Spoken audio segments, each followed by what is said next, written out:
কুর্নুস রাজ্যের আসমান একদম কালো হয়ে আছে। চারিদিকে প্রজাদের আজাহারি। সব জিনেরা একত্রিত হয়েছে রাজদরবারের বাহিরে। হঠাৎ করে রাজদরবারের পেছন দিয়ে একটা বিশাল বড় পাখি উড়ে যেতে দেখা। প্রজারা সব বিদ্রোহ করেছে। যে কোনো সময় প্রজারা এই রাজ্যের ধ্বংস করে ছাড়বে। পেছন দিয়ে যে পাখিটি উড়ে গেল তার পিঠে একটা জিনকে বসে থাকতে দেখা গেল এবং তার কোলে একটা ছোট্ট শিশু সন্তান। তারা উড়ে চলে যাচ্ছে। রাজদরবারের একদম শীর্ষ দ্বারে দাঁড়িয়ে আছে সুলেমান। তার পাশে একজন রক্ষী। রক্ষীটা বলে উঠল, ওরা তো পালিয়ে যাচ্ছে, কি করব? সুলেমান তখন বলল, একটু অপেক্ষা করো। তারপর তীর ধনুকটা সামনে নিল। সামনে এনে তাক করে সজোরে পাখির দিকে মারল। প্রথম তীরটা মিস হয়ে গেল। আখিতে বসে থাকা আরোহী সামনের দিকে উড়ে যেতে লাগলো। তারা বিপদ সীমানার সামান্য একটু দূরে গিয়েই তাদের গায়ে একটা তীর লাগলো। পাখিটা এক কোণা করে পড়ে যেতে লাগলো। তারপর অনেক কষ্ট করে পাখিটা তার হোশ সামলালো। এর পরের তীরটা সরাসরি এসে সেই লোকটার গায়ে লাগলো, যে লোকটা বাচ্চা সমেত বসেছিল। তারপর পাখি সহ তারা নদীর মধ্যে পড়ে গেল।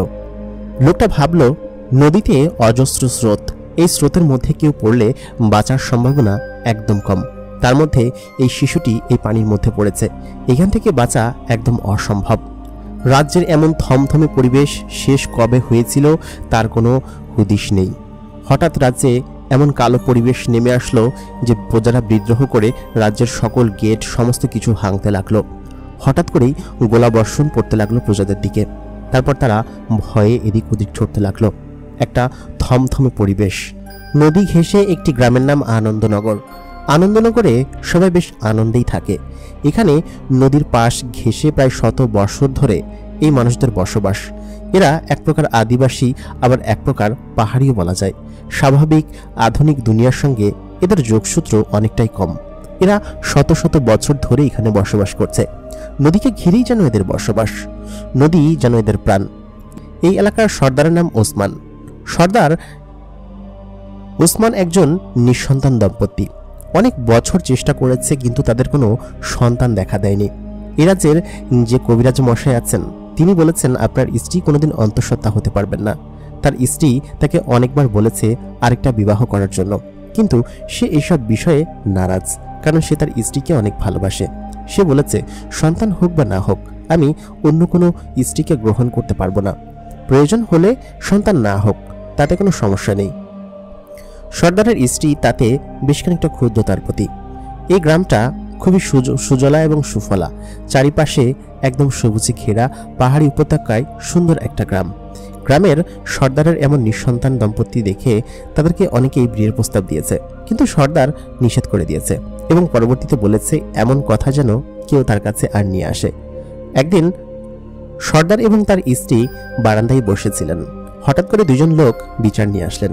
বললেন যে তার বকরিতে ওনার ফসল খেয়ে নিয়েছে, এর বিচার করে দেন। তারপর সেই লোকটা বলল, কি যে তোমার বকরি এরকম ভাবে ছেড়ে দিয়েছো কেন? এরকম ভাবে ছেড়ে দিলে তো যে কোনো ফসল খাবেই। তারপর ভুক্তভোগী সেই লোকটা বলল, আমি ক্ষতিপূরণ চাই। সর্দার ওসমান বললেন, ও তো বলেছে ও ভুল করে ওর ছাগলটা চলে গিয়েছে, তাছাড়া অবলা প্রাণীর উপর তো কোনো হাত নেই, তোমার কি ক্ষতি হয়েছে? তখন সেই লোকটা বলল, আমার ধান খেয়ে নিয়েছে, এখন আমি কি করব? সর্দার ওসমান বললেন, তোমার কতটুকু ধান খেয়েছে? সে বলল কি যে বেশি একটা খায়নি। তারপর সর্দার ওসমান কিছু টাকা তাকে দিয়ে দিলেন। বললেন কি যে এতে নিশ্চয়ই তোমার ক্ষতিপূরণ হয়ে যাবে, তুমি এখান থেকে যাও এখন। আর তোমাকে বলছি বকরিওয়ালা, তুমি এর পরে যেন এরকম কোনো বিপদ না ঘটাও, তাহলে কিন্তু টাকা আমি তোমার থেকে উসুল করব। তারা দুজনে খুশি হয়ে সেখান থেকে চলে গেলেন। সর্দার ওসমান খুবই ভালো মানুষ। সে এই এলাকার সবার সব ধরনের বিপদে আপদে সাহায্য করে। কিছু টাকা পয়সা আছে, সব গ্রামের মানুষের ভালোর জন্যই সে লুটিয়ে দেয়। তারপর এরকম করেই তার দিন চলছে। ঘর থেকে তার বিবি বেরিয়ে এসে বললেন, এরকম করলে কি হবে? তোমার যে কতটুকু সম্পত্তি আছে সবই তো লুটিয়ে দিচ্ছ। সর্দার ওসমান বললেন, আমার তার কোনো উত্তরাধিকার নেই, এই গ্রামের মানুষই আমার সব কিছু, গ্রামের মানুষই আমার সব, সেহেতু ওদের কাছে দিলে কিছু হবে না। আর বিপদে পড়ে তো সবাই আমার কাছেই আসে, আমি যেহেতু এই গ্রামের সর্দার, তাই না? ওসমান সর্দারের স্ত্রী বললেন, আমি একটু নদীর ঘাটে যাব, আমাদের কিছু কাজ আছে, আর ওইখান থেকে তো ফসলগুলো আনতে হবে, তাই না? আমি বের হচ্ছি, তাহলে তুমি কি কোথাও যাবা? সর্দার ওসমান বললেন কি যে হ্যাঁ, আমার একটু দক্ষিণের গ্রামে যেতে হবে, ওদিকে একটা সালিশ আছে, আমি করে দ্রুতই চলে আসব। তবে তুমি নদীর ধারে যাচ্ছ কিসের জন্য? সর্দার ওসমানের স্ত্রী বললেন, ওইদিকে যাচ্ছি, একটু পানি আনতে হবে, আর কিছু কিছু ফসলের টাকা ওদের কাছে পাবো। আমি এবং আমার ভাবি যাচ্ছি, পাশের বাড়ির ভাবি। আমি যাচ্ছি নদীর ধারে, কিছু কাপড় ধুতে হবে, আর আসার পথে ওই যে আমেনার মার কাছ থেকে কিছু টাকা নিয়ে আসতে হবে। ওরা না সেদিনকে আমাদের কাছ থেকে চাল নিয়ে গেল। সর্দার ওসমান বললেন, তোমাকে তো কতবার বলেছি কারো কাছে আগ বাড়িয়ে কিছু চাইতে যাবে না। ওদের হলে ওরা তো টাকা এমনিতেই দিয়ে যাবে, আর যদি না দেয় তাতেও কোনো সমস্যা নেই। ওসমানের স্ত্রী সোহানা বলে উঠলেন, তোমার এই ধরনের দরদি কারবার আমার আর ভালো লাগে না। তুমি এরকম করে করে সমস্ত সম্পত্তি নষ্ট করে ফেললে পরবর্তীতে যদি কোনো উত্তরাধিকারী আসে, সে খাবে কি বলো? কতবার বললাম যে একটা বিয়ে করে নাও, অন্ততপক্ষে একটা উত্তরাধিকারী তো পাওয়া যাবে। কোনো কথাই তুমি শোনো না। তারপর এই বলে রাগ করে বাড়ি থেকে বেরিয়ে গেলেন। সর্দার ওসমানও চলে গেলেন দক্ষিণের গ্রামে একটা সালিশ করতে। সর্দার ওসমানের বিবি সোহানা এবং পাড়াগাঁয়ের কয়েকটা বউ নিয়ে সে চলে গেল নদীর ঘাটে কাপড় কাচতে। নদীর ঘাটে কাপড় কেচে গোসল করে একবারে বের হবে, তারপর টাকাটা নিয়ে ফিরবে। টাকা না নিয়ে সে ফিরবে না, তার টাকাটা দরকার। তারপর সে চলে গেল তাদের সাথে নদীর ঘাটে। নদীর পাশ ঘেঁষে হাঁটছিলই, হঠাৎ করে নদীর পাশে কয়েকটা পদ্ম ফুল দেখতে পেল। সাধারণত নদীতে এরকম পদ্ম ফুল হয় না, তবে নদীর কিছু পানি এসে এক কোণায় জড়ো হয়েছে এবং সেই চরের মধ্যেই কিছু পদ্ম ফুল ফুটেছে। সে বলল, কিছে, চলো আমরা কিছু পদ্ম ফুল ছিঁড়ে নিয়ে আসি। সেটার কথা বলে তারা ওইদিকে গেল।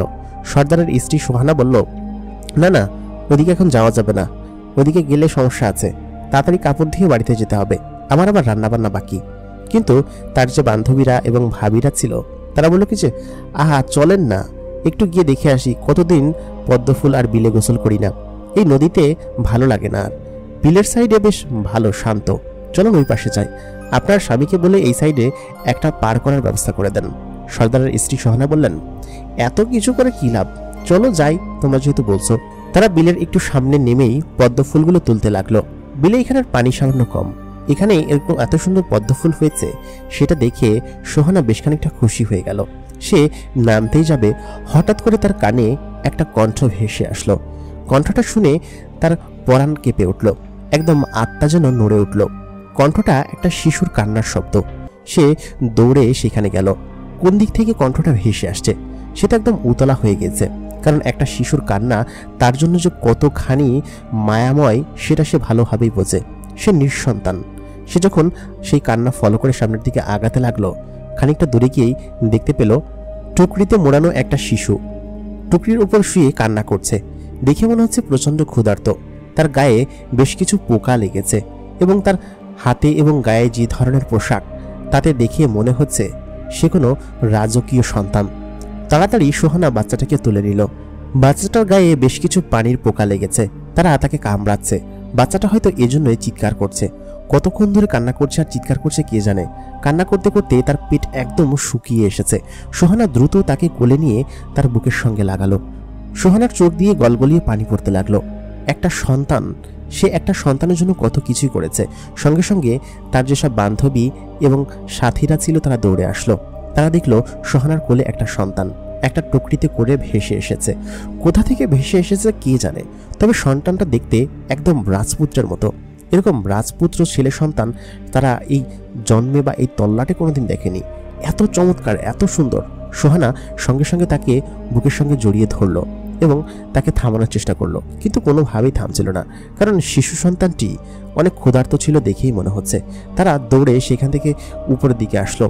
সবাইকে বলতে লাগলো, কাউকেই বলবে না যে এই সন্তানটাকে এরকমভাবে কুড়িয়ে পেয়েছি, দ্রুত চলো। তারা দ্রুত বাড়ির দিকে আসলো। বাড়িতে এসে বকরির দুধ ছিল পাতিলে জাল দেওয়া, সেই দুধটাকে হালকা একটু পানি মিশিয়ে গরম করে দ্রুত সেই সন্তানটাকে, সেই শিশুটাকে খাওয়াতে লাগলো। কিছুক্ষণ বাদে শিশুটা খেয়ে ঘুমিয়ে পড়ল। সোহানা একদম কান্না করছে সেই তখন থেকে, তার চোখ দিয়ে অঝরে পানি ঝরে যাচ্ছে। সে হাতের উপর শিশু সন্তানটাকে নিয়ে বলল, এ হচ্ছে সৃষ্টিকর্তার এক অনন্য উপহার। আল্লাহ আমাদেরকে এই জিনিসটাকে উপহার দিয়েছেন। আল্লাহ খুব ভালোভাবেই জানেন যে যারা নেক এবং সৎ বান্দা তাদের কোনোভাবে নিরাশ করেন না। তিনি আমাদেরকে হয়তো এই সন্তানটাকে আমাদের উদ্দেশ্যে পাঠিয়েছেন। আমার পেটে দেয়নি তো কি হয়েছে, আমি তো তাকে কুড়িয়ে পেয়েছি, তাই না? সঙ্গে সঙ্গে তার যত বান্ধবী ছিল এবং আশপাশের যত মেয়েরা ছিল সবাই বেশ খুশি হয়ে গেল এবং বলল, হ্যাঁ হ্যাঁ সর্দারিনী, আপনি ঠিক বলেছেন, উনি আমাদের জন্যই হয়তো এটা পাঠিয়েছেন। আমাদের নতুন যুবরাজ, আমাদের সর্দার যে ভালো মানুষ, তার জন্য একজন উত্তরাধিকারী অবশ্যই প্রয়োজন ছিল। আল্লাহর কি লীলা খেলা দেখেন, আপনার গর্ভের সন্তান দেয়নি ঠিকই, কিন্তু আপনাকে একটা পালিত সন্তান পাঠিয়ে দিয়েছে। এই কথা যখন সর্দার শুনতে পারল যে তার বিবি নদীর কিনারায় একটা সন্তান কুড়িয়ে পেয়েছে, সে সঙ্গে সঙ্গেই সালিশ বিচার রেখে দ্রুত বাড়ির দিকে চলে আসলো। সে এসে সন্তানটাকে কোলে নিতেই সে জেগে গেল। সোহানা বলল, উফ, কি হচ্ছে এটা? ঘুমাচ্ছে দেখছো না? সোহানা যেন মুহূর্তের মধ্যেই মা হয়ে উঠেছে। সোহানাকে তার স্বামী দেখে অনেক খুশি হলো। ওসমান বলল, আজকে আমি অনেক খুশি, সারা গ্রামে জানিয়ে দাও আমার উত্তরাধিকারী চলে এসেছে। সারা গ্রামে একটা উৎসব মুখর পরিবেশ সৃষ্টি হয়ে গেল। সবাই ওসমানকে খুবই ভালোবাসে, কারণ ওসমানের মতো একজন সর্দার পাওয়া খুবই ভাগ্যের ব্যাপার। ওসমান খুবই ভালো মানুষ। সারা রাজ্যে একটা উৎসব মুখর পরিবেশ সৃষ্টি হলো। তুমি কিভাবে বুঝলে রাজা বাদশার সন্তান? অন্য কোনো সন্তানও তো হতে পারে। তখন সে সেই কাপড়গুলো বের করে দেখালো, যে কাপড়গুলো তার পরনে ছিল, একদম রাজকীয় পোশাক, এবং এরকম পোশাক সে এর জন্মে কোনোদিন দেখেনি। আগেরকালে রাজা বাদশাদের সন্তানরা এই ধরনের পোশাক পরত এবং তার হাতে পায়ে কিছু অদ্ভুত রকমের মণিমুক্তা লাগানো ছিল। সেই মণিমুক্তা সম্বলিত সব ধরনের জিনিসগুলো সোহানা একটা প্যাকেটে খুলে রেখেছে। তাকে দেখাতেই সে বুঝে গেল এ নিশ্চিত কোনো রাজা বাদশার সন্তান হবে, আর এত সুন্দর দেখতে নিশ্চয়ই কোনো গরিব ঘরের হবে না।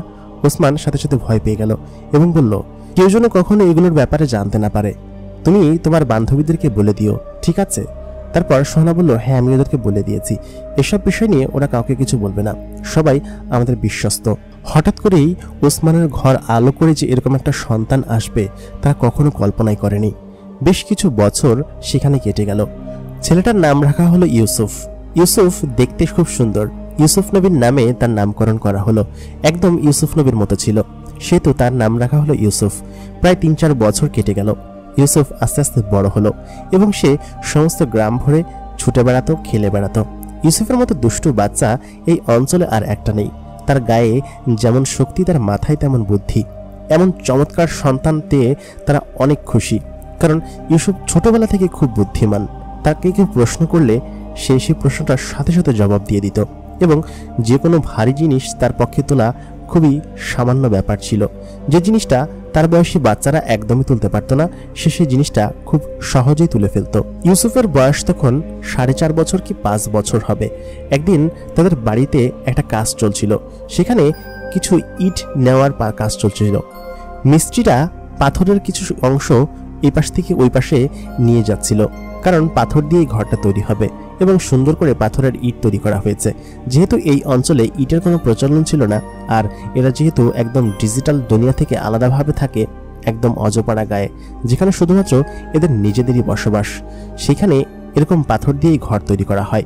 তখন ইউসুফ সেই পাথরটাকে উঁচু করে নিয়ে যাচ্ছিল, যেটা কিনা একজন মিস্ত্রির পক্ষেই তোলাটা খানিকটা কষ্টকর, কিন্তু ইউসুফ সেই পাথরটাকে তুলে নিয়ে যাচ্ছিল। এটা দেখে সঙ্গে সঙ্গে ওসমান দৌড়ে আসে, বলে কি যে, বাবা তুমি তো ছোট, তুমি এত বড় পাথর উঁচু করলে কিভাবে? ইউসুফ তার ছোট ছোট কণ্ঠে বলল, বাবা এটা আমি পারি, আমি উঁচু করতে পারি, আমার হয়ে যায়। ইউসুফ এর এই কাণ্ড দেখে ওসমান তো ভীষণ অবাক। সঙ্গে সঙ্গে সোহানা ভেতর থেকে দৌড়ে এসে তার সন্তানকে কোলে নিল, বলল কি যে, বাবা তুমি এমন কাজ আর করবে না, ঠিক আছে? যদি পায়ের উপর লাগে তখন কি হবে? তখন ইউসুফ বলল, মা আমি পারি তো, আমি সবই পারি, এটা আমার জন্য খুবই ইজি ব্যাপার, আমি পারি। ইউসুফের এই কথা শুনে তার মা বলল, ওরে আমার পাকা সন্তান, সবই পারো, দুষ্টু ছেলে, এগুলো করতে যাবা না, ঠিক আছে? পায়ের উপর পড়লে ব্যথা পাবা। ইউসুফ ছিল এই গ্রামের নয়নের মণি। ইউসুফকে যারা দেখতো তারাই খুবই আদর করত। একে তো সর্দারের সন্তান, তারপর এত দুষ্টু, এত বুদ্ধিমান এবং এত চালাক ছেলে। ইউসুফকে এই গ্রামের সবাই ভালোবাসে, বিশেষ করে সোহানা তাকে কোনো ধরনের বিপজ্জনক কাজ করতে দেয় না। যেমন একবারের ঘটনা, ইউসুফ এবং তার বন্ধুরা পাশেই একটা পুকুরে গোসল করতে গিয়েছিল। সেই পুকুরে পানি অল্প হলেও ইউসুফ এবং তার বন্ধুরা কিন্তু তখন ছোট, মাত্র 5-6 বছর বয়স। এই কথা ইউসুফই তাদেরকে নিয়ে গিয়েছিল এবং বলেছিল, চলো আমাদের সাথে। ইউসুফের সেই বন্ধুরা, ছোট ছোট সেই শিশুরা বলেছিল, না না আমি যাব না, কিন্তু ইউসুফ তাদেরকে নিয়ে বলেছিল, আরে চলো, কিছু হবে না। অবাক করার মতো ব্যাপার হচ্ছে ইউসুফ কোনোদিন সাঁতার কাটেনি। ওই দিনই প্রথমবার পানিতে নেমেছিল এবং পানিতে নেমে সে খানিকটা সাঁতার কাটল। সোহানা সঙ্গে সঙ্গে দৌড়ে সেই পানির মধ্যে গেল এবং ইউসুফকে তুলে নিয়ে আসলো এবং তাকে মারতে যাবে। তখন বলল, বাবা তুমি তো কখনো পানিতে নামোনি, তাহলে সাঁতার কাটলে কিভাবে? তখন ইউসুফ বলল, আমি জানি না মা, আমার এমনি এমনি হয়ে যায়, আমি যেটাই চেষ্টা করি সেটাই এমনি এমনি হয়ে যায়। ইউসুফকে দেখে সোহানা বুঝতে পারল ইউসুফ কোনো সাধারণ সন্তান নয়, এ এক অলৌকিক দৈব্য সন্তান। আল্লাহ তাআলা একে বিশেষ সন্তান রূপে পৃথিবীতে পাঠিয়েছেন, আর সেটা সোহানা পেয়েছে। কি ভাগ্যের ব্যাপার। ব্রাজিলের দক্ষিণের একটা জঙ্গল, সেখানে একটা বিস্তীর্ণ গুহার উপরে একটা ঘর। সেই ঘরের মধ্যে থেকে কালো এক ধরনের ধোঁয়া বের হচ্ছে। ঘরটা একদম অন্ধকারচ্ছন্ন একটা জায়গায়, এমন একটা জায়গায় যে জায়গায় সূর্যের ছায়া পড়ে না। ব্রাজিলের অ্যামাজন জঙ্গলের এই জায়গাটা একদম নীরব এবং নিস্তব্ধ। চারিপাশে পড়ে আছে মানুষের কঙ্কাল এবং খুলি। চারিদিকে দেখে যে কোনো বিভৎস জিনিস মানুষ মনে করবে এবং দেখে ভয় পেয়ে যাবে। এমন একটা বিভৎস জায়গা যেখানে বসে আছে একজন মুরব্বী দেখতে লোক। সেই মুরব্বী দেখতে লোকটার গায়ের রং বিভৎস, তার চুলগুলো বড় বড়, চোখ দুটো জল জল করছে। কিছুক্ষণ বাদে দুটো ছায়া সেই ঘরের ভেতরে প্রবেশ করলো। সেই ছায়া দুটো তার সামনে এসে বলল, আমার প্রভু, আর কতদিন এইভাবে লুকিয়ে থাকবেন? আপনার তো এবার বের হওয়া উচিত। তখন সে বলল, তোমরা আমাকে বিরক্ত করো না, এখনো সময় হয়ে ওঠেনি, আমার যখন সময় হবে তখন আমি বের হব। তখন তার মধ্যে থেকে একজন ছায়া বলে উঠল, আপনাকে তো এখনই বের হতে হবে, ওদিকে সমস্ত দুনিয়ার কি খবর সেটা কি আপনি রাখেন? তখন সে বলল, দুনিয়ার কি খবর সেটা আমি সবই জানি, নতুন কোনো খবর থাকলে সেটা বলো। তখন সেই ছায়াদের মধ্যে থেকে একজন বলে উঠল, কুরুলুস রাজ্য এখন পুরো দুনিয়া শাসন করছে। আপনি যখন ছিলেন তখন অর্ধেক রাজ্য অর্ধেক পৃথিবী আপনার দখলে ছিল। আপনি শুধুমাত্র একটা মানুষের কাছে হেরে গিয়েছেন। এখন পুরো বিশ্ব শাসন করছে কুরুলুস রাজ্য এবং তার রাজা। আপনি তার সঙ্গে পারার জন্য পুনরায় শক্তি সঞ্চয় করছেন সেটা তারা জানে, এবং আপনি কোথায় আছেন সমস্ত কিছু বের করার জন্য সারা দিনরাত তারা খোঁজে থাকে। আপনাকে বের করে হত্যা করাই যেন তাদের একমাত্র উদ্দেশ্য, একমাত্র কাজ। কিন্তু এটা তো আমার কাছে মনে হচ্ছে না যে সম্ভব হবে। সঙ্গে সঙ্গেই সেই ব্যক্তিটি রেগে গেলেন এবং রেগে গিয়ে তার আগুন চোখ দিয়ে সেই লোকটার ওপর দৃষ্টিপাত করলেন। ছায়াটা হঠাৎ করে ভয় পেল, ভয়ে পেছনে সরে গেল এবং বলল কি যে, তোর এত বড় সাহস, তুই জিনের সম্রাট, তার সামনে এরকমভাবে কথা বলছিস? তোর এত বড় সাহস কে দিয়েছে? সঙ্গে সঙ্গেই তার চোখ থেকে অগ্নি রশ্মি বের হয়ে তাকে জ্বালিয়ে পুড়িয়ে ছাই করে দিল। পাশে থাকা আরেকটা ছায়া বলল, ক্ষমা করবেন, ওর ভুল হয়েছে। তখন সে বলল, ভুল ভুল বলে কোনো কিছু নেই, তোমরা এখনই এখান থেকে বের হয়ে যাও, না হলে তোমাদের খবর আছে। তারপর সেই ছায়াগুলো সেখান থেকে বেরিয়ে গেল এবং সেই বৃদ্ধ দেখতে লোকটা অনেক জোরে চিৎকার করে উঠল। তার চিৎকারের শব্দে আশেপাশের সমস্ত জন্তু জানোয়ার পাখিরা উড়ে চলে গেল। এত বিকট চিৎকার! এখানে সে অসংখ্য বছর ধরে পড়ে পড়ে পড়ছে। তাকে আবার সেই জগতে ফিরে যেতে হবে যেখান থেকে সে এসেছিল। এখন কি সেটা সম্ভব? সে ভাবছে তার আগেরকার দিনের কথা আর এখনকার দিনের কথা। তার যে দুজন বিশ্বস্ত সঙ্গী ছিল তাদেরকে মেরে ফেলা হয়েছে। ইকবাল সামান্য একজন মানুষ যে কিনা আমাকে ধ্বংস করে দিল। আমি বিশ্বাস করতে পারছি না এই মানুষটা আমাদের জন্য এতখানি হুমকি স্বরূপ হয়ে দাঁড়াবে। আর এখন আমি ছাড়ব না, কাউকেই ছাড়ব না। বিকেলবেলা ইউসুফ নদীর কিনারায় বসে নদীর পানি দেখছে। ইউসুফের বয়স তখন 7 বছর। ইউসুফ এর আগে এসব কিছুই জানত না। হঠাৎ করেই আসমান থেকে একটা আলোক রশ্মি ইউসুফের দিকে এগিয়ে আসতে লাগলো। ইউসুফকে দেখে বলল, কেমন আছো ইউসুফ? ইউসুফ লোকটাকে চিনতে পারল না। লোকটা যে আসমান থেকে উড়ে এসেছে সেটা ইউসুফ দেখতে পেরেছে। লোকটা বেশ লম্বা চওড়া এবং দেখতে বেশ সুঠাম দেহের। লোকটা যখন ইউসুফের সামনে নামলো, ইউসুফ দেখে তাকে বলল, আপনি কে? ইউসুফ যে একটা বুদ্ধিমান বাচ্চা সেটা এই প্রশ্নেই বোঝা যায়। তখন ওই লোকটা বলল কি যে, আমি তোমার চাচা। ইউসুফ বলল, আপনি আমার চাচা? আমি তো আপনাকে কোনোদিন দেখিনি, আপনি আমার কেমন চাচা? আর আপনি ওই আসমান থেকে উড়ে আসলেন কিভাবে? লোকটা তখন বলল, আমি ওই দিক থেকে উড়ে এসেছি কিভাবে সেটা তোমাকে পরে বলবো। তুমি ভালো আছো? তখন ইউসুফ বললেন, হ্যাঁ আমি ভালো আছি। আপনি কোথায় থাকেন?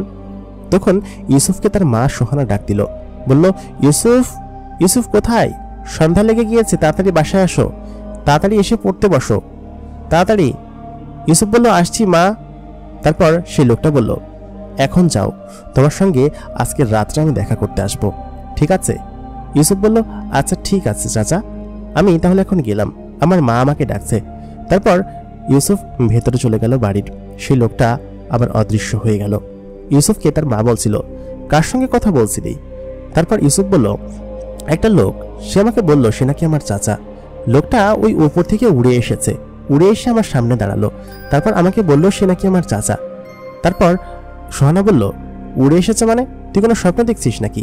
কোত্থেকে উড়ে আসবে? ইউসুফ তখন বললেন, না মা, সত্যি কথা, লোকটা উড়ে এসেছে, উড়ে এসে আমার সামনে এসে দাঁড়ালো, তারপর আমাকে বলল সে আমার চাচা, আর বলে গিয়েছে। ইউসুফ বুদ্ধি করে বলল যে না না, এটা বলা যাবে না, কারণ সে আমাকে একা একা দেখা করতে বলেছে। আমি যদি মার কাছে বলি, মা নিশ্চয়ই আমাকে রাত্রে বের হতে দিবে না। ইউসুফ ছোট্ট থেকেই বেশ বুদ্ধিমান, এবং সে এটা চেপে গেল, বলে কি যে না না, আর কিছু বলেনি। তারপর সে চলে গিয়েছে, তারপর তো তুমি আমাকে ডাক দিলে। সোহানা তখন বলল, এই ছেলেটাকে নিয়ে আর পারি না, ছেলেটা উদ্ভট উদ্ভট সব কথা বলে, তুই এত বুদ্ধি পাস কোথায় বলতো? তাই বলে সোহানা তাকে কোলে তুলে নিল। ইউসুফ হাসতে লাগলো, বলল, মা, তুমি যে ছোটবেলায় আমাকে নানান জিনিস খাওয়াতে, সেখান থেকে আমার বুদ্ধি এসেছে। তারপর তাকে নিয়ে ঘরে চলে গেল। ইউসুফ ঘুমাতে পারছিল না। 7 বছরের একটা শিশু, তার মাথায় এত ধরনের চিন্তা কিভাবে আসে? ইউসুফ আসলে খুবই বুদ্ধিমান ছেলে। সে ঘুমানোর অভিনয় করে শুয়েছিল। সে ভাবছিল কখন সেই লোকটা আসবে। ইউসুফ এটা দেখে তার ভালো লেগেছে যে লোকটা উড়তে পারে। সে উড়ন্ত মানুষ এর আগেও দেখেছে, কিন্তু তার কাছে আসতে দেখেনি। উড়ন্ত লোকটা এই প্রথমেই তার কাছে আসলো, তার সঙ্গে উঠতে যাবে। যদি সেই লোকটা তার সঙ্গে করে নেয় তাহলে যাবে। ইউসুফ ঘুমাচ্ছিল না, কারণ যদি ঘুমিয়ে পড়ে আর লোকটা এসে যদি চলে যায়, ইউসুফের কাছে ইন্টারেস্টিং লাগছিল। কিছুক্ষণ বাদে সেই লোকটা ঘরের ভেতরে চলে আসলো। তারপর ইউসুফ সঙ্গে সঙ্গে বিছানা থেকে উঠে পড়ল। উঠে সেই লোকটার হাত ধরে বাইরে চলে আসলো। সেই লোকটা তাকে সেখান থেকে নিয়ে আরেকটা জায়গায় চলে আসলো, অদৃশ্য একটা জায়গা, যে জায়গায় কেউই নেই। ইউসুফ লোকটাকে বলল, আচ্ছা আঙ্কেল, আপনি কি আমাকে নিয়ে উড়তে যাবেন? আপনি উড়তে পারেন? আমার না আকাশে ওড়ার খুব শখ।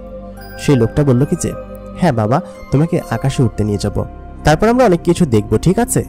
তারপর সেই জিনটা বলল কি যে, ইউসুফ বলল, আচ্ছা ঠিক আছে আঙ্কেল, তারপর আমরা অনেক কিছু দেখব এবং অনেক জায়গায় যাব। হ্যাঁ, তবে আজকে আমাকে যেতে হবে।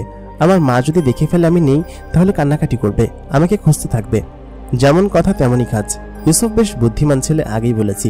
তার মা উঠে যখন দেখতে পেল তার পাশে ইউসুফ নেই, সে চারিপাশে খোঁজাখুঁজি করতে লাগলো। ইউসুফকে বারান্দায় দাঁড়িয়ে থাকতে দেখে বলে কি যে, কি রে, তুই এখানে কি করছিস?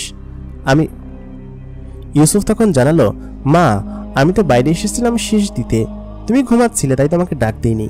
তখন সোহানা বলল, ওরে পাকনা ছেলে, আমাকে ডাক দিতে কি হয়? রাত্রে ভয় পাও না তুমি? তুমি জানো না পাশে জঙ্গল আছে, যে কোনো সময় কোনো শিয়াল এসে তোমাকে খেয়ে ফেলবে? তখন ইউসুফ বলল, আমি সেই উড়ন্ত আঙ্কেলের সঙ্গে দেখা করতে গিয়েছিলাম, সে এসেছিল আমার কাছে আবার। সোহানা সঙ্গে সঙ্গে ভয় পেয়ে গেল। তারপর তাকে ঘরে নিয়ে গেল। তাকে বলল যে, ওসমান, তোমার ছেলের সঙ্গে কে যেন দেখা করতে আসে, উড়ন্ত আঙ্কেল বলে, সে নাকি উড়ে আসে। তখন ওসমান বলল, তোমার যে শয়তান ফাজিল ছেলে, ওর কাছে গল্প বানানো কোনো বিষয় নাকি? ও নিশ্চয়ই কোনো গল্প বলেছে, তুমি সব বিষয় নিয়ে চিন্তা করো না। কিন্তু সোহানা একটু চিন্তিত হয়ে পড়ল।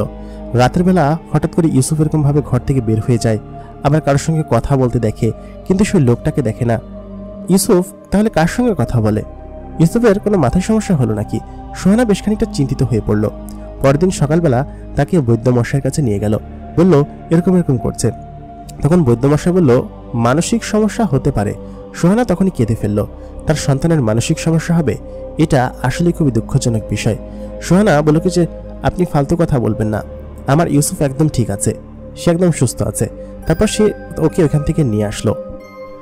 ইউসুফ যতই বড় হচ্ছিল ততই তার মধ্যেরকার জ্ঞান, শক্তি এবং সমস্ত কিছু বেড়ে উঠছিল। ইউসুফকে তার মা কারোর সঙ্গে মিশতে দিত না, আর ইউসুফকে কেউ খেলাও নিত না। কারণ হচ্ছে ইউসুফ তার বয়সী বাচ্চাদের থেকে অনেক বেশি এগিয়ে ছিল।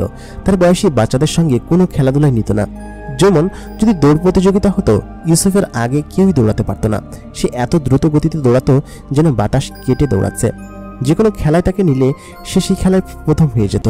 সাঁতার কাটতে গেলেও সে মুহূর্তের মধ্যেই নদী পার হয়ে যেত, কিন্তু তার বন্ধুরা সেখানেই পড়ে থাকতো। ইউসুফ খুবই ট্যালেন্টেড বাচ্চা এবং তার সঙ্গে কেউ খেলতে চাইতো না। ইউসুফ ছোটবেলা থেকেই এমন। ইউসুফের সঙ্গে প্রায় প্রতিদিনই সেই লোকটা দেখা করতে আসতো এবং ইউসুফকে বলল যে, ইউসুফ শোনো, তুমি কোনো সাধারণ বাচ্চা নয়, বুঝছো? তুমি একটা অসাধারণ বাচ্চা। তোমাকে দেখভাল করার জন্য আমি সবসময় তোমার সঙ্গে আছি। আমি তোমার চাচা, বুঝতে পেরেছ? আমি যে আসি এই কথা তুমি কখনো কাউকে বলবে না। তারপর সেই লোকটা আকাশে উড়াল দিল, আকাশে ভেসে যাচ্ছিল। খানিকটা দূরে এসে সে একটা জায়গায় থামল, একটা ছোট্ট কুঁড়ে ঘর। সেই কুঁড়ে ঘরের মধ্যে একজন লোক বসে আছে। সেই লোকটা আর কেউ নয়, সেই লোকটা হচ্ছে ইকবাল। ইকবালের অবস্থা একদম জরাজীর্ণ, বিছানায় শুয়ে আছে। হানিফা এসে বলল, মহারাজ, আমার বন্ধু, আপনার সন্তান ভালোই আছে। আপনার সন্তানকে নিরাপদ স্থানে সেদিনকে রেখে না আসলে হয়তো। অন্ধকারচ্ছন্ন একটা কামরা। হানিফা সেখানে প্রবেশ করল, একদম কারাগারের নিজ প্রান্তে। হানিফা প্রবেশ করে সঙ্গে সঙ্গে বলল কি যে, মহারাজ। দ্রুত সেখান থেকে একটা ছায়া বেরিয়ে আসলো। সেই ছায়াটা বলল, কি খবর? খবর এনেছ? হানিফা তখন বলল, হ্যাঁ, খবর এনেছি। আপনার জন্য বিশেষ খবর। আপনার সন্তান ভালো আছে, সে একটা পরিবারে আস্তে আস্তে করে বড় হচ্ছে। তবে আমার মনে হয় যে আপনার সন্তান কোনো স্বাভাবিক কোনো সন্তান নয়, সে খুবই দামি একজন সন্তান। তার যেরকম জ্ঞান বুদ্ধি তেরকম শক্তি সামর্থ্য। তাকে দেখে শুনে রাখছি আমি, আপনি একদমই চিন্তা করবেন না। ইকবাল বলল, তোমাকে অনেক ধন্যবাদ বন্ধু, তুমি আমাদের জন্য যা করছো তা অন্য কেউই করে না। তখন হানিফা বলল, বন্ধু যেহেতু বলেছ তাহলে এত দায় কিসের বলো? দেখো সামনে কি হয়। এত বছর ধরে এখানে বন্দি করে রেখেছে আপনাকে এখানে মুক্ত না করতে পারলে আমার একদমই ভালো লাগছে না। আপনাকে আমি কবে মুক্তি করতে পারবো জানি না, তবে এই রাজ্যে যা কিছু চলছে এমনটা চলা উচিত হবে না। আপনার সন্তান একদিন ফিরে আসবে, যাকে আপনার সায়রা নিজের জীবনকে বিপন্ন করে যাকে বাঁচিয়েছে, সে নিশ্চিত রূপে এই রাজ্যে একদিন ফিরে আসবে, সেটা আমার বিশ্বাস। আপনি একদমই চিন্তা করবেন না। আমি আপাতত এতটুকু খবরই নিয়ে এসেছি, তবে সে এখানে নিরাপদই আছে। ওর নাম ইউসুফ। ওকে পাহারা দেওয়ার জন্য সবসময় কয়েকজন রক্ষী জিন আমি এখানে আশেপাশে রেখে দিয়েছি। আপনি কখনোই চিন্তা করবেন না, আর ওদেরকে কখনোই এই শয়তানরা ধরতে পারবে না। আপনি একদমই চিন্তা করবেন না। আমাকে এই রাজ্যের সমস্ত কিছু দেখতে হয়, এটা আমাদের পরম্পরা সূত্র। তবে বেশি দিন নয়, এখন রাজ্যের অবস্থা থমথমে, রাজ্যে অনুষ্ঠান হচ্ছে একটা। তবে আমি চেষ্টা করব আপনাকে এখান থেকে বের করতে। ইকবাল তখন বলল, এতটা সহজ নয়। এখানে যে বেষ্টনী দিয়ে আমাকে আটকে রেখেছে, এখান থেকে বের যদি হতে পারতাম তাহলে তো বিগত 8-10 বছরে বেরিয়েই যেতাম, তাই না? এখন তো বের হওয়ার কোনো সুযোগ নেই। আমার বের হতে ইচ্ছাও নেই, কারণ আমার সায়রাকে ওরা মেরে ফেলেছে। আমার সায়রা ছাড়া আমি বের হয়ে কি করব? তবে আমার সন্তানকে দেখতে খুবই ইচ্ছে হয়, আমার বাড়িতে যেতে ইচ্ছে হয়। আমি এখানে আর থাকতে চাই না। তোমার কথা শুনে এখানে এসেছিলাম আমি, তারপর দেখো কি থেকে কি হয়ে গেল। হানিফা বলল, আমাকে ক্ষমা করবেন। সেদিন যদি আমি আপনাকে ওরকমভাবে অনুরোধ না করতাম তাহলে হয়তো আজকে আপনি আপনার বাড়িতে ভালো থাকতেন, আর আমাদের রাজকন্যা সেও হয়তো বেঁচে থাকতো। যাই হোক, নিয়তিকে তার খণ্ডানো যায় না। আমাকে এখন যেতে হবে। আপনি ভালো থাকবেন, আমি কিছুদিন পর আবার আসবো, ঠিক আছে? তাই বলে হানিফা সেখান থেকে বেরিয়ে গেল। বেরিয়ে সামনের একটা কক্ষ দিয়ে সোজা উপরে চলে গেল। হানিফাকে দেখে একজন রক্ষী বলল কি যে, কি ব্যাপার, আপনি এখানে? হানিফা তখন বলল, একটা কাজ ছিল। তোমরা যাও, নিচে যাও, নিচে গিয়ে দেখো সবকিছু ঠিকঠাক আছে কিনা। তারপর হানিফা সেখান থেকে বেরিয়ে চলে গেল, সরাসরি রাজদরবারে গেল। রাজদরবারে রাজার সামনে গিয়ে বলল, রাজামশাই আমাকে ডেকেছিলেন? তখন কুরুলুস রাজ্যের রাজা বলল কি যে, হ্যাঁ, তোকে তো আমি ডেকেছি গোলাম। তুই আমার সমস্ত কথা কিভাবে শুনিস বলতো? তোকে এত টর্চার করি তারপরেও আমার কথা শুনিস। হানিফা তখন বলল, আমি এই রাজ্যের একজন বিশ্বস্ত জিন, আমাকে তো আমাদের মহারাজের কথাই শুনতে হবে। সারা জীবনভর এটাই করে এসেছি। তখন সে রাজা বলল কি যে, আচ্ছা ঠিক আছে, তুই এখন যা। দক্ষিণের সীমান্তে কিছু অস্ত্র ব্যবসায়ী এসেছে, তাদের সঙ্গে কথা বল। আমাদের কিছু অস্ত্র কিনতে হবে, তুই তো আবার এসব খুব ভালো জানিস। সেখানে যা, ঠিক আছে? তারপর হানিফা সেখানে চলে গেল। রাজ্যে একটা অন্যরকম পরিবেশ, কোনো প্রজাই ভালো নেই। এই রাজা এত পরিমাণ জালেম যে সমস্ত প্রজাদের ওপর এক ধরনের অত্যাচার করে। সমস্ত কিছুই যেমন ওলটপালট হয়ে আছে, কোনো কিছুরই যেন ঠিক নেই, তাল নেই, সমস্ত কিছুই একদম বিভৎস। প্রিয় দর্শক, জিনের দুনিয়া সিজন 2-তে আপনাদের সবাইকে স্বাগত জানাচ্ছি। জিনের দুনিয়া সিজন 1 আপনারা অনেক ভালোবাসা দিয়েছেন এবং তার পরিপ্রেক্ষিতেই সিজন 2 আমরা নিয়ে এসেছি আপনাদের জন্য। আশা করি সিজন 2-কেও আপনারা অনেক ভালোবাসা দিবেন। 1 বছর আগে সিজন 2 শেষ হয়েছে, এখন পর্যন্ত আপনারা এটা মনে রেখেছেন, এটা আমাদের জন্য খুব বড় একটা প্রাপ্তি। সিজন 2-র প্রথম এপিসোড আপনাদের কাছে কেমন লাগলো? নিশ্চয়ই একটু হজবরল এবং এলোমেলো লাগছে। হ্যাঁ, এমনটাই লাগার কথা। সিজন 2-তে কি হবে সেটা জানতে হলে অবশ্যই আমাদের সঙ্গে থাকতে হবে। বেশি বেশি করে ভিডিওতে লাইক করতে হবে, কমেন্ট করতে হবে। একটার জায়গায় 10টা কমেন্ট করবেন, তবুও করবেন, কারণ আপনাদের অনুপ্রেরণায়, আপনাদের কমেন্ট, আপনাদের বেশি বেশি করে এঙ্গেজমেন্ট আমাদেরকে পরবর্তী এপিসোড লেখার জন্য অনুপ্রেরণা যোগায়। আশা করি আপনারা আমাদের অবশ্যই সাপোর্ট করবেন। আর আমাদের নতুন চ্যানেল দ্য মেগাবক্স প্রাইমেই এই গল্পটি আপলোড করা হচ্ছে, সেহেতু যারা যারা এখন পর্যন্ত চ্যানেলটিকে সাবস্ক্রাইব করেননি, যারা যারা দ্য মেগাবক্স দেখেন, তারা অবশ্যই চ্যানেলটিকে সাবস্ক্রাইব করে রাখবেন। দেখা হবে পরবর্তী এপিসোডে। পরবর্তী এপিসোডে কি হয়েছে সেটা জানতে হলে অবশ্যই আমাদের সঙ্গে থাকুন। এতক্ষণ কণ্ঠে আমি ইমরান আপনাদের সঙ্গে ছিলাম। দেখা হচ্ছে পরবর্তী এপিসোডে। ধন্যবাদ সবাইকে।